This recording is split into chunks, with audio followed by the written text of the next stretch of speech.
ఓ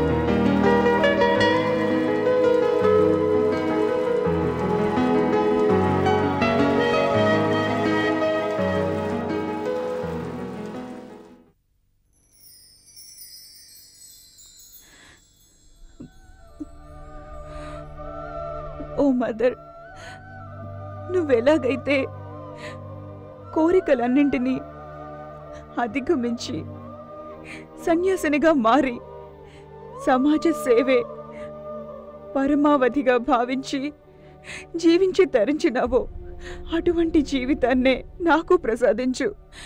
నీలా సేవా జీవితాన్ని కొనసాగించుటకు నాకు శక్తినిచ్చి దీవించమ్మా, దీవించు.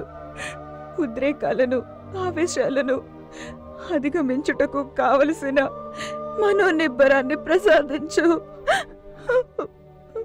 మానవ కళ్యాణం కోసం నీ జీవితాన్ని ఎలా త్యాగం చేశావో అటువంటి జీవితాన్నే నాకు ప్రసాదించి ఆశీర్వదించమ్మా. నన్ను ఆశీర్వదించమ్మా, నన్ను ఆశీర్వదించమ్మా. దేవాలయాలను పవిత్ర స్థలాలుగా భావిస్తాం. నియమ నిష్టలను పాటిస్తాం. మైలు సోకిన ఎవరైనా బంధువులు చనిపోయినా కొన్ని రోజుల పాటు మందిరాలను దర్శించాం. అలాంటిది ఏకంగా చనిపోయిన వారి ఎముకలను మందిరానికి అలంకరిస్తే ఇంకేమైనా ఉందా? చాలా అపచారం అనుకుంటాం. కానీ ఒక చోట పుర్రెలతో, ఎముకలతో దేవాలయాన్ని అలంకరిస్తారు. ఇంతకీ అలాంటి టెంపుల్ ఎక్కడుంది? ఎందుకు మనిషి ఎముకలతో